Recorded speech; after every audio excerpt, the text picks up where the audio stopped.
Esse ano estamos falando sobre a família. Ser casado, ter uma família, ter a sua casa, comprar as suas coisas. Quem pode lembrar a primeira geladeira que comprou? Só poucas pessoas. Quem roubou a sua primeira geladeira? Comprou uma geladeira é uma coisa, você compra, mas aquela primeira geladeira é uma coisa grande quando você consegue comprar. Quando nós estamos montando nossa casa, nós já falamos sobre construir a casa. Se nós tentamos construir a casa e o Senhor não é o construtor da casa, nada vai dar certo. Mas estamos já construindo essa casa e nós começamos a comprar as coisas.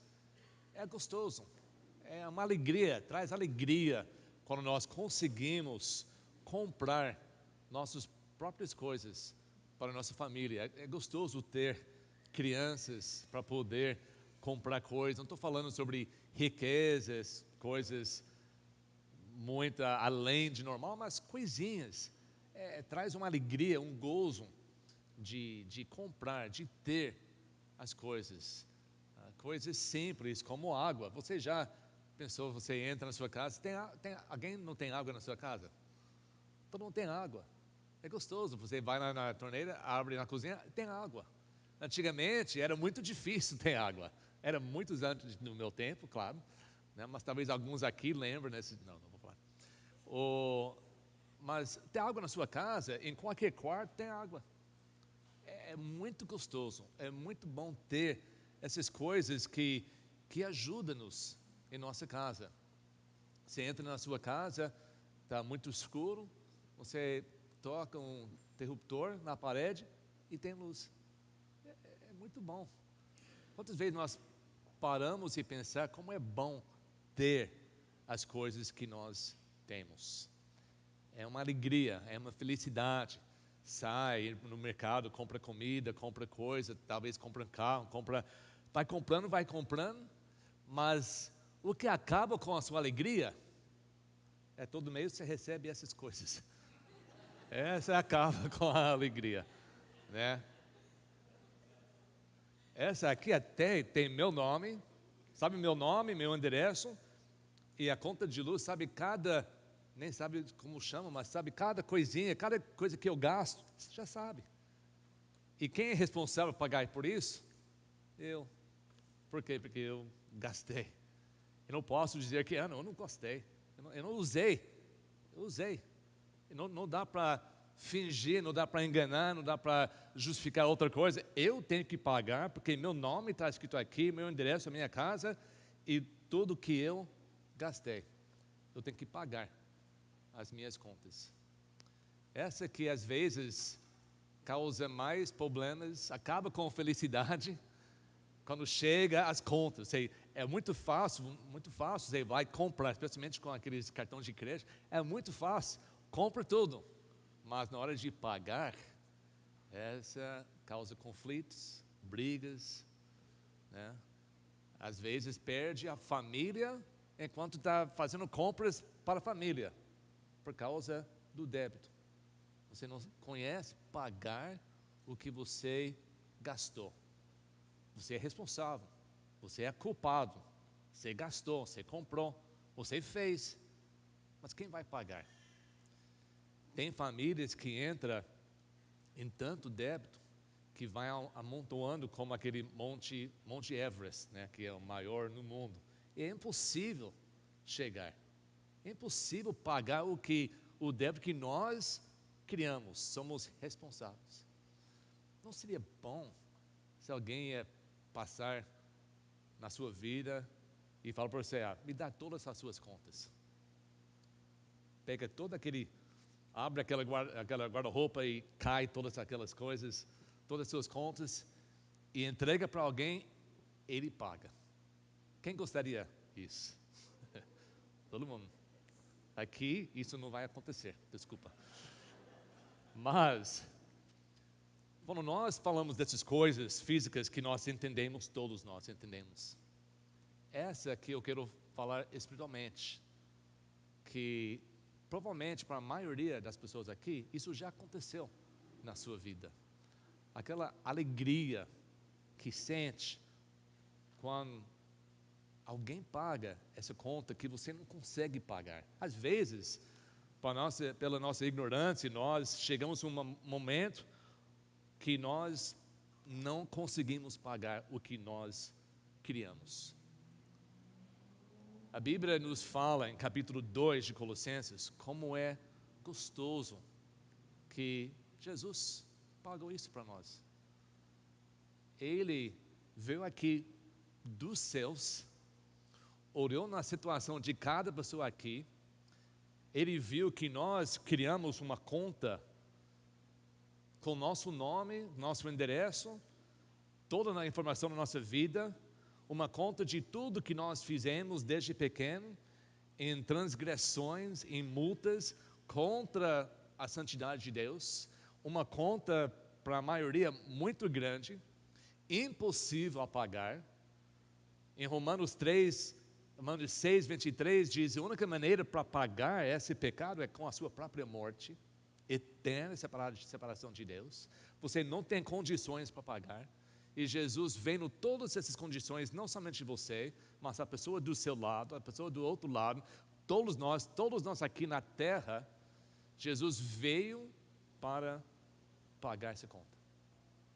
Não é coisa maravilhosa que, quando nós pensamos em coisinhas que nós temos e é difícil pagar, como seria bom alguém oferece pagar nossa conta? Então Jesus fez isso para nós. Olha aqui em Colossenses, olha que nós ganhamos através daquele que Ele fez para nós, porque a Bíblia diz que nós éramos pecadores, todos nós, todos pecaram e estão destituídos da glória de Deus, todos nós. Jesus veio para pagar a conta, o débito contra nós, os nossos pecados, que exigia alguém pagar, e se nós íamos pagar, seria com nossa morte, eternamente separado de Deus, pagando a conta que nós criamos. E Jesus pagou. A Bíblia diz, com sangue na cruz, Ele pagou o nosso débito. E agora, capítulo 2, ele está relembrando essa igreja de Colossenses, o que eles ganharam através de uma vida nova, uma vida livre, depois que foi pago o débito deles, do pecado.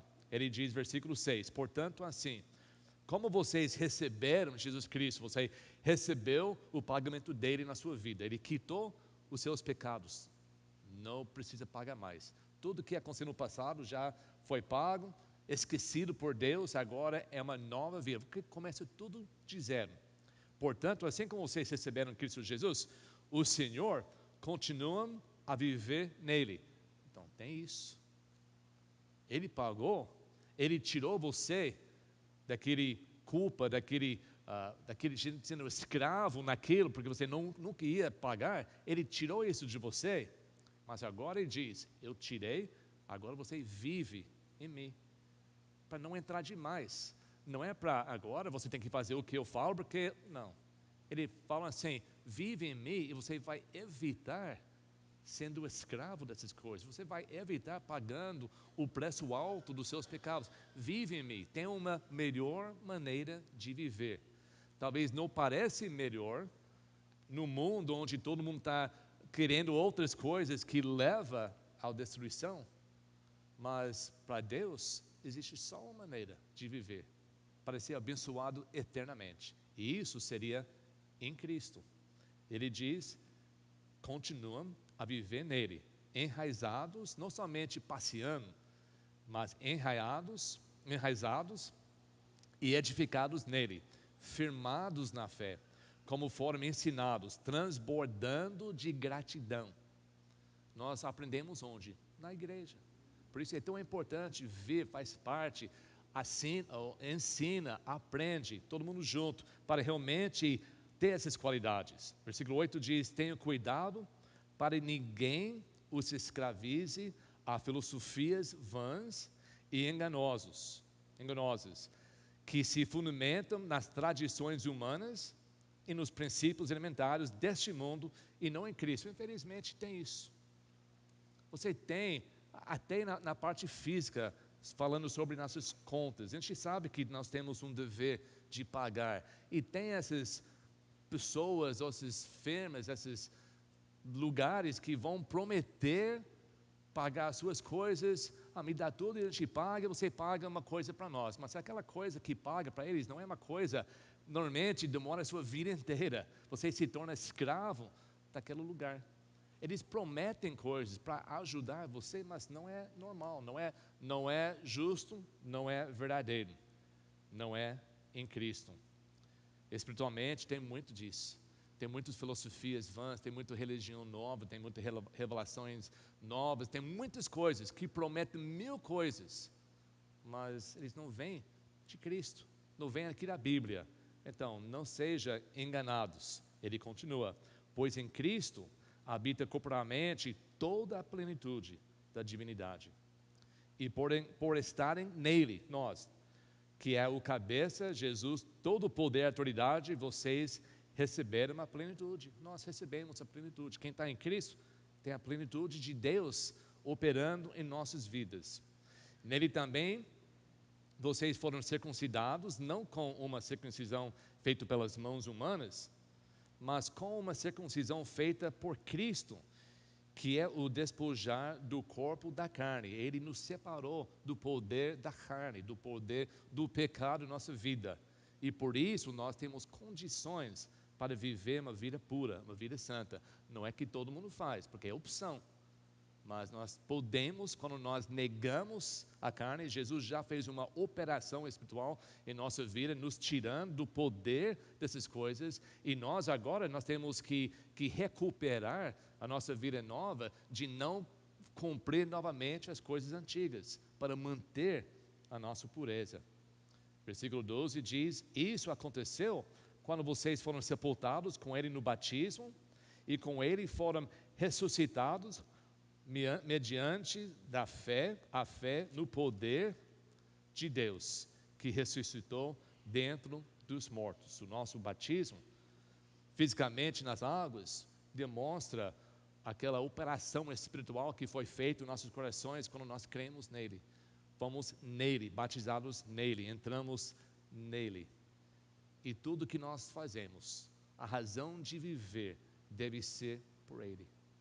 Senão, ele pagou tudo isso para nós, nos deu uma nova vida, e nós não estamos com a cortesia, não estamos com o amor, o respeito de continuar vivendo nele.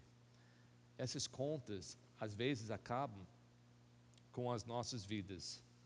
Às vezes nós ficamos tão tristes, bravos, com raiva, procurando lugar, maneira de até não pagar, com uma desonestidade, tudo por causa dessas contas que nós criamos, que nós somos culpados.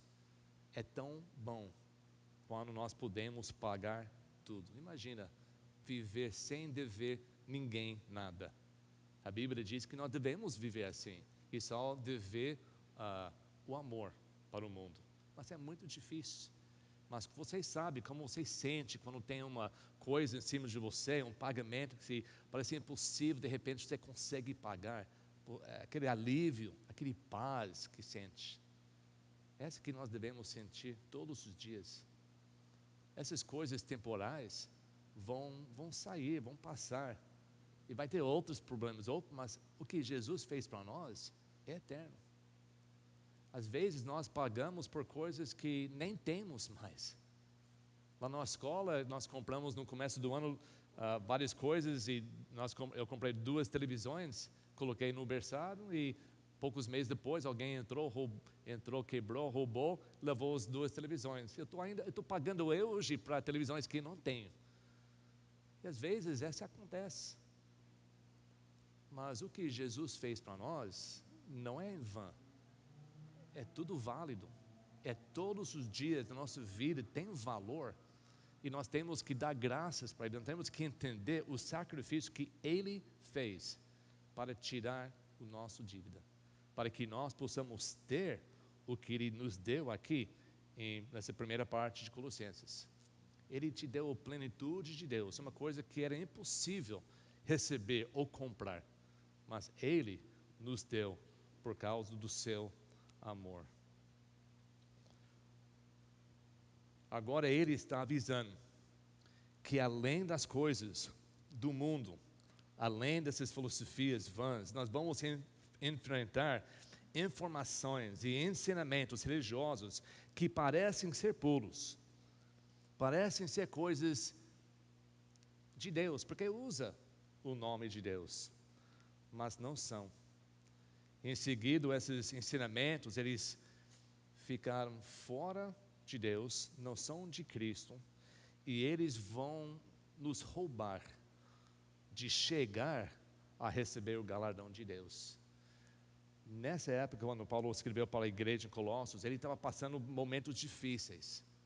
Estava entrando pessoas ensinando coisas erradas, para tirar o alvo, o foco de Cristo e colocar nas outras coisas. E estava com problema, com o perigo de perder a razão de ser salvo. E Paulo está falando muito francamente para eles que eles não podem nunca esquecer o que Cristo fez. Foi que Jesus que fez isso, não foi outra pessoa, não foi outra ideia, foi Jesus, e só Jesus que pode dar essa libertação espiritual eternamente para nós. A parte que eu quero ver mais hoje agora começa em versículo 13. Versículo 13. Vamos ler 13 a 17.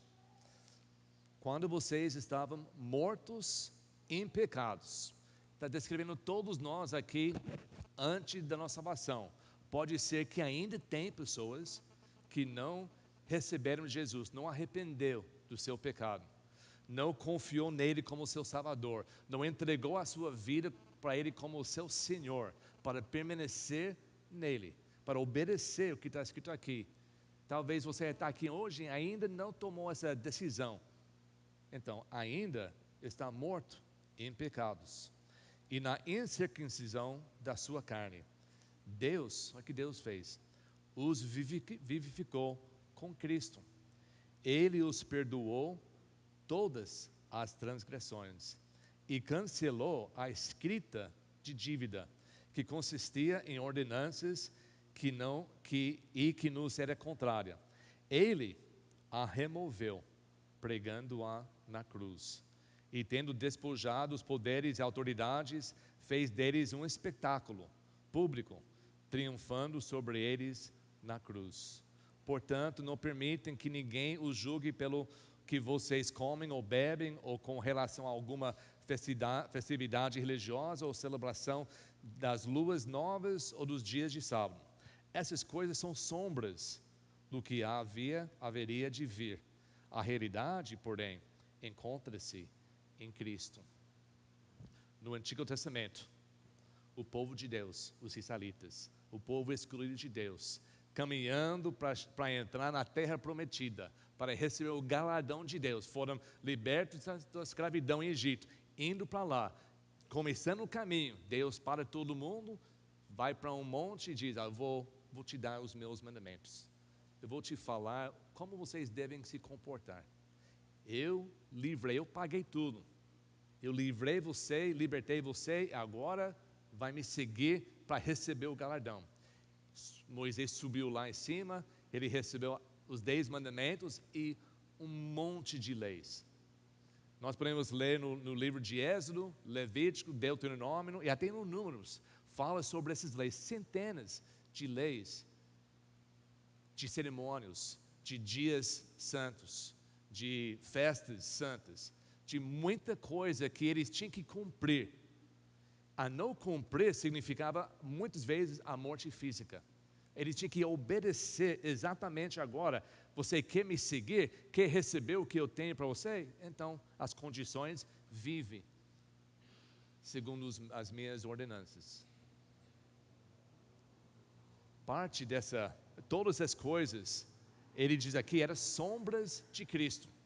O sacrifício de muitos animais diferentes mostraram o sacrifício único de Cristo. O sábado, uma vez por semana, tinha que parar de fazer tudo e só adorar Deus. mostra o descanso que nós temos eternamente em Cristo. Todos os dias santos, todas as coisas que eles fizeram pela lei, foram sombras, segundo a Bíblia, da realidade que é Cristo. Hoje em dia que nós temos Cristo, Ele está dizendo, não deixe a pessoa dizer que tem que voltar e fazer coisas antigas. Porque quando nós voltamos e fazer coisas antigas, a cumprir as sombras, estamos dizendo que Jesus não chegou ainda, que Ele não é uma realidade na minha vida. Quando nós temos Cristo, nós temos o perdão, nós temos a pessoa dentro de nós temos a plenitude de Deus. Não é necessário tentar cumprir coisas para ter Ele, que nós já temos Ele. Eu já usei esse exemplo várias vezes, e vou usar mais uma vez. Quando eu conheci a minha esposa, acho que eu não sei se ela está aqui, eu vi ela. Vou falar mal dela, não. Quando eu conheci ela só tinha 16 anos.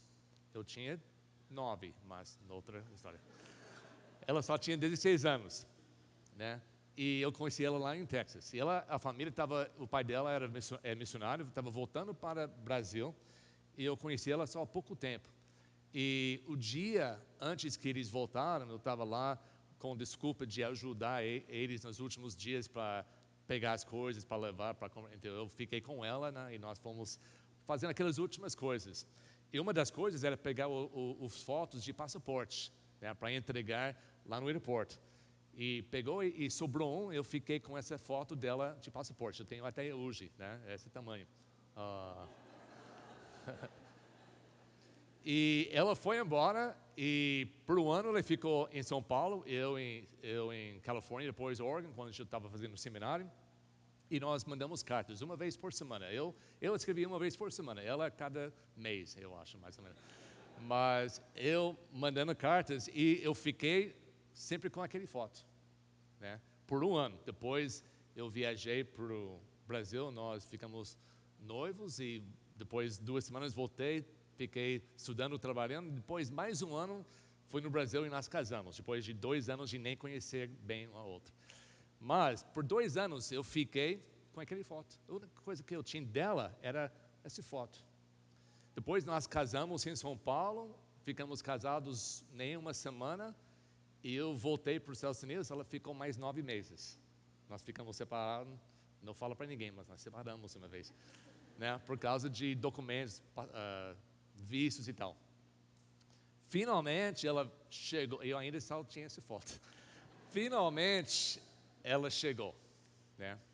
Agora, depois de 3 anos, eu tinha a minha esposa, a realidade dela. Não acha que seria meio esquisito se eu não queria falar com ela e ver ela e fica só com essa foto? Seria meio esquisito, né? Mas quando nós tentamos de cumprir o sábado, tentamos de não comer certa coisa, de não fazer isso, de fazer coisas que eram somente sombras da realidade, estamos dizendo que eu tenho o real Cristo na minha vida, mas eu gosto mais das fotos. Uma coisa errada com isso. Vamos pôr toda a nossa atenção hoje em Cristo. Ele é a realidade da nossa vida. E nesses versículos explicam alguma coisa de tal maneira tão importante para nós entendermos, da maneira que Ele pagou a nossa conta. Ele diz nesses versículos que nós acabamos de ler, versículo 13: quando vocês estavam mortos em pecados e na incircuncisão da sua carne, que Ele veio antes que eles aceitaram Cristo. Sabe que Cristo morreu para nós antes que nós nascemos. Enquanto nós éramos inimigos de Deus, Ele já morreu em nosso lugar. Mas olha o que diz aqui: Deus os vivificou com Cristo, Ele nos perdoou todas as transgressões e cancelou a escrita da dívida, que consistia em ordenanças e que nos era contrário. Os mandamentos e todas as leis, a maior parte se tornaram uma conta, uma escrita de dívida. porque falou de tudo que Deus exigia de perfeição para conseguir vida eterna. Deus colocou tudo. Como falar, como pensar, como agir, como reagir, como comprar, como vender, como tratar vizinho, como tratar cada coisa na sua vida, Ele escreveu da maneira correta para fazer. E quando a pessoa não podia cumprir, foi uma dívida, outra dívida, com nome, endereço, exatamente o dia, o momento que você errou. Tinha essa escrita de dívida contra nós, cheia de pecados. Quem vai pagar isso? Todos nós. O salário do pecado é a morte. Não tem condições. É aquele monte Everest, não sei se chama aqui no Brasil. É impossível pagar isso. E homem, ano após ano, morrendo, indo para o inferno, de não ter ninguém. Essa seria a realidade para todos. Mas Jesus Cristo, antes que criou Adão, ele teve esse plano da redenção, de morrer, de pagar com a sua própria vida perfeita o preço da nossa conta. Quando Jesus morreu na cruz, na época dos romanos, teve uma tradição que os criminosos que morreram, especialmente na cruz, que eram para os crimes maiores, eles não crucificaram qualquer um, só para os piores. E quando eles prenderam eles na cruz, em cima da cabeça deles, eles pregaram os crimes que eles cometeram. A razão de morrer estava escrito em cima da cabeça deles. Eles fizeram isso com Cristo. O que eles colocaram? O rei dos judeus. É um crime. Os judeus falou para Pilatos, ele está dizendo que ele é o rei, mas ele não é rei, nós temos só um rei, o César. Então o crime que ele colocou, ele disse que era o rei dos judeus. Isso não era crime, isso era a verdade. Mas onde foi prego essa escrita de dívida? A Bíblia diz aqui que Deus pregou a escrita de dívida na cruz. Em 2 Coríntios capítulo 5, versículo 21, Paulo fala para aquela igreja que o Deus fez Jesus Cristo pecado para nós. Deus fez Cristo ser não um pecado, mas o pecado. Quando Cristo estava pendurado na cruz, ele estava na cruz como essa escrita de dívida, com todos os nossos pecados, todos os pecados de todo mundo nessa sala, de todo mundo nessa cidade, de todo mundo nesse mundo, até de Adão até a última pessoa que nasce, todos os pecados de mentir, de desonestidade, de matar, de estrupar, de tudo que é mais horrível que o homem comete, Jesus se tornou aquilo. Jesus tornou o escrito da dívida, todos com nossos nomes. E quando ele foi fisicamente pregado na cruz, o pecado, o crime que Deus exigia, alguém tinha que morrer para pagar, os crimes morreram com Cristo na cruz. E nesse momento, todos, qualquer um que entende que foram meus pecados, os romanos não crucificaram, os judeus não crucificaram, foram meus pecados que crucificaram Jesus. Quando eu aceito a responsabilidade pela morte de Cristo, por causa dos meus pecados, eu sinto tão ruim, tão mal por causa disso, mas eu também sinto um alívio, porque sabendo que Ele pagou para mim, agora eu posso ser livre desse crime. Eu posso pedir perdão, eu posso confiar nele que foi de uma vez pago, eu posso viver uma vida livre, uma vida que tem acesso até ao Senhor e viver eternamente no céu, por causa desse momento que Cristo morreu na cruz. Eu sei que em nossas vidas, nós temos momentos que para pagar uma coisa é difícil. Anos atrás, quando eu estava nos Estados Unidos, estava trabalhando, estava como missionário, mas estava trabalhando num setor de construção que naquela época estava crescendo muito. E eu estava ganhando muito. Eu podia entrar em qualquer loja e comprar qualquer coisa que eu quis, qualquer coisa, não importava o valor. Mas depois que caiu tudo, perdi o meu emprego, gastei todo o dinheiro que tinha. Eu cheguei no momento que eu podia entrar na mesma loja e nem comprar a coisa mais barata que tinha. Nós temos as vidas assim. Às vezes é tão difícil pagar uma coisa. E quando alguém chega do seu lado e fala, irmão, deixa eu pagar isso, deixa eu comprar isso para você. A gente sente aquele gozo. E nós devemos sentir isso todos os momentos da nossa vida. Não importa o que nós temos, o que nós não temos aqui, porque são coisas deste mundo. Mas o que Cristo fez para você. Leia de novo em casa a primeira parte desse capítulo e vê o que Ele fez para você. E vê se você agora vai fazer algo para Ele. Vai viver para Ele. Entrega a sua vida, entrega a sua família, entrega a sua casa, entrega tudo o que você tem, porque você não teria nada se não fosse por Ele. E vamos ler, vamos entender o que Cristo fez para nós. Talvez tenha alguém aqui hoje à noite que ainda não sentiu isso, porque ainda você não entregou a sua vida por Jesus. Enquanto o Tiago vem hoje à noite para preparar uma música, tem que pensar bem, será que vale a pena?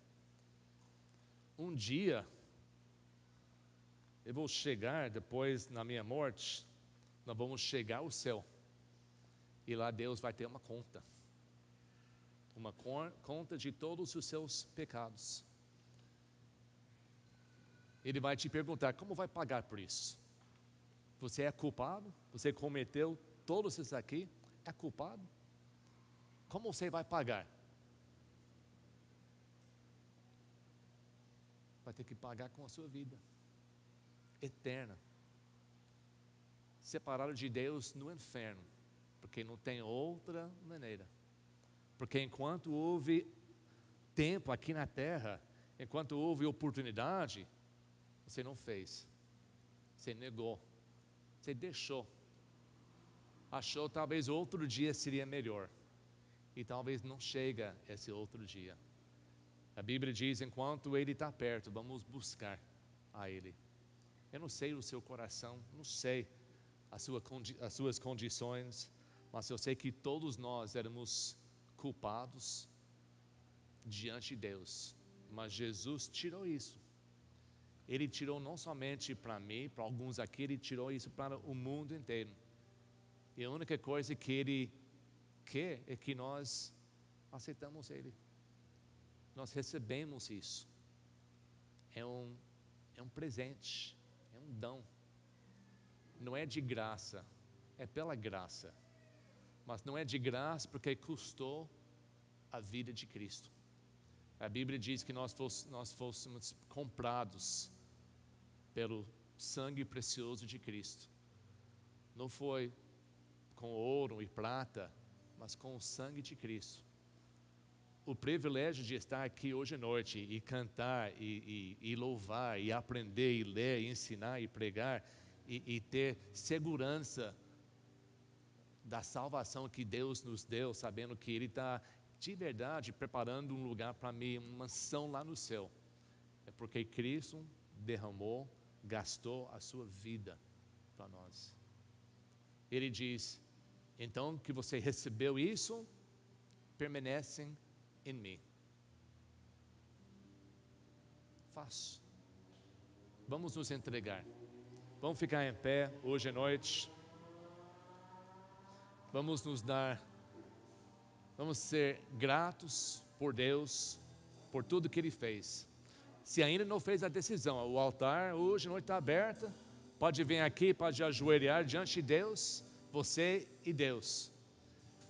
reconhecendo a sua conta de dívida, de pecado, agradecendo a Ele de pagar o preço do seu pecado e recebe Ele como seu Salvador eterno. Se quer fazer isso hoje, faz. Se já fez isso, faz o que a Bíblia diz, continua nele. Não tem saída, continua nele. Seja o homem ou uma mulher grato e exemplo para os outros, para viver uma vida reta e pura, enquanto nós cantamos.